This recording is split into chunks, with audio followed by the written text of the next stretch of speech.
Eden here from Prosper Beauty, and welcome to Inner Beauty Friday, where we talk about developing our inner beauty, our inner selves for full radiance, because we know that no matter what we put on our skin or hair on the outside, it truly is what's on the inside that counts. So today the topic is pride, okay? And I had an incident that I'm not proud of recently, where we're living in inflammatory times with the political scene in the United States currently. Probably all over the world there's always an inflammatory time, but particularly in the country that I reside, currently in the United States, we have a new president. It was a very heated, contested election, and there are a lot of hot feelings either way. So ordinarily when I see, controversial things on Facebook, I don't usually comment, because I don't believe in showing up to every fight that I'm invited to, alright? So, but someone posted something that just pissed me off so bad. And I don't know, maybe I hadn't eaten, maybe my guard was down, maybe I was tired, maybe it was just one too many things, and I have been feeling a certain kind of way about what's been happening. And I don't know, it just caught me off guard. And this person had said other things in the past, so I think I was reacting to the whole body of comments and not just to that comment. So I had a reaction to what she said, and I think I reacted stronger than usual. Yes, I could have left a comment. And yes, I had the right to address it. I just didn't want it to go unaddressed. But the way in which I did it, and she called me on it, she was like, the way you did that was really condescending and patronizing even, and you are acting like you're trying to teach me something. And then she went into her own defensiveness about a better way for me to do it would have been this, And so, I sat with it and I was really upset, and I just kind of, I just let it go, but inside I didn't let it go for a few days. It's not like I was thinking about it constantly, but whenever her name and so forth would come up, I felt a certain kind of way about it. Okay, so I really sat with it, and I was like, why am I feeling so? What is happening here? And so after time I got to sort of really be with it, and the issue of pridefulness came up for me, and like most negative emotions, they always come when your guard is down.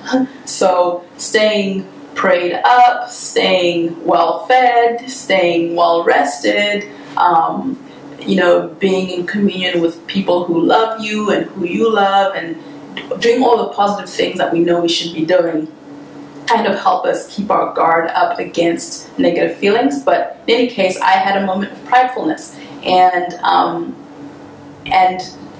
defensiveness. So I started really sitting with pride and like, where does that pride come from? And how does it show up for us in our business, in our life? And I just want to give you a couple of examples of how pridefulness shows up.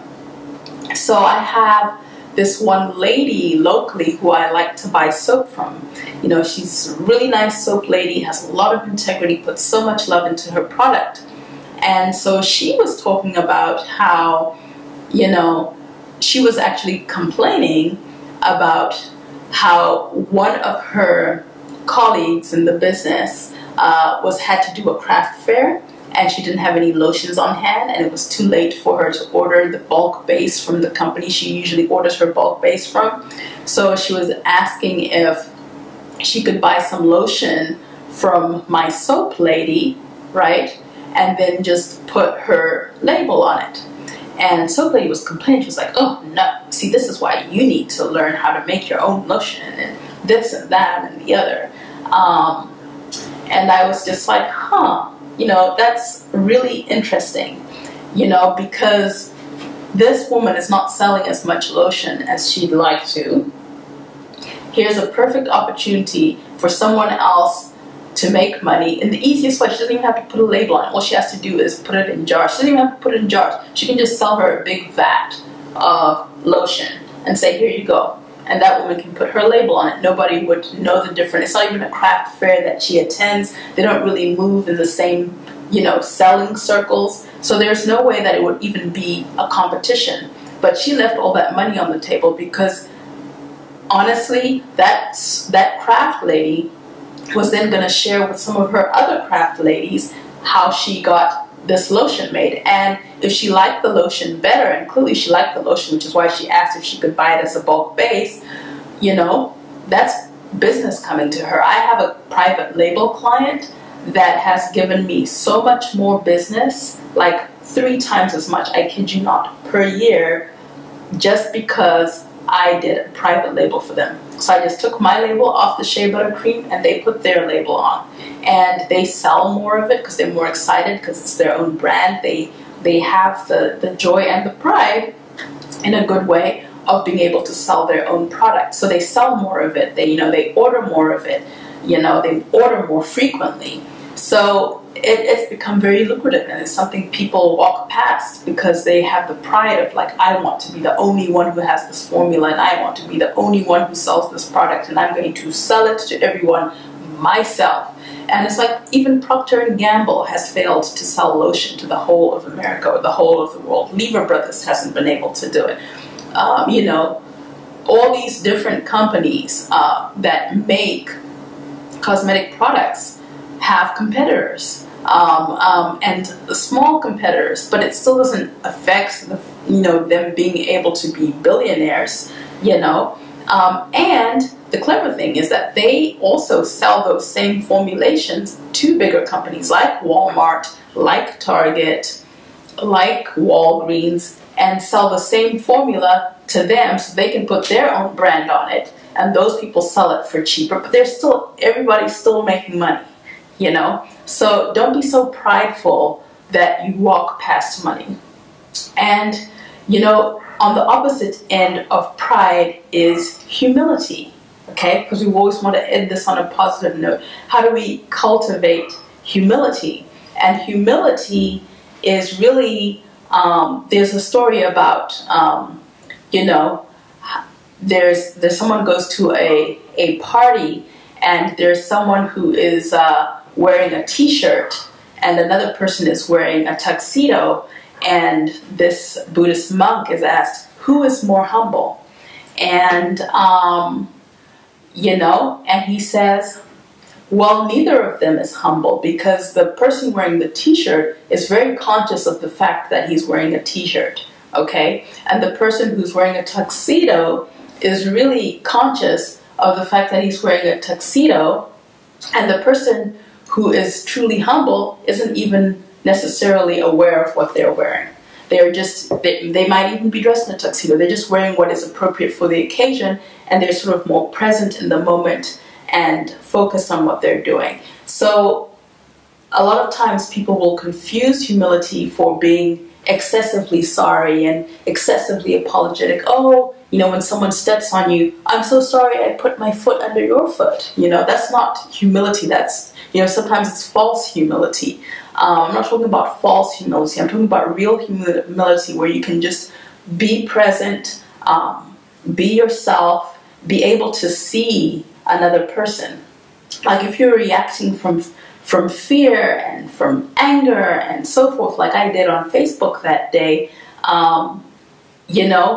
it's definitely not humble, and it's prideful. But if I had been in a humble space, I would have been able to allow her to have her feelings. And even if I wanted to say something or not leave it unaddressed, I would have been able to communicate it in a way that was more loving and more respectful. And humility allows you to do this. So that's something that we really need to sit with. That pridefulness. Sometimes people think that that's what's motivating them, that's what's going to help them make money and do business because I'm proud, and and there's a place for a certain amount of pride that is a good pride, but then there is vanity, and there is selfishness and avarice, and that can come from the bad kind of pride.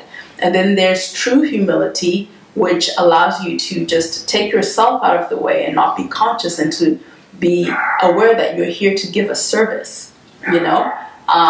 Being overly shy about promoting your products or sharing what you have is not humility. That's a false humility. So it's kind of in there with pride. But being able to just share what you have and understand that you're here to serve and that this is the offering, and, you know, if someone doesn't need it, obviously you're not going to force it on them. That's a kind of a humility. But just allowing yourself to be there without any pretenses and kind of letting go of your self-consciousness and saying I'm here to serve kind of really helps that. So that's my meditation for today, my thought for today, and what I've been working on this week. I owe someone on Facebook an apology, so I have to go. So thank you so much for being with me this week on Prosper and Beauty on our Inner Beauty Friday. See you next Friday.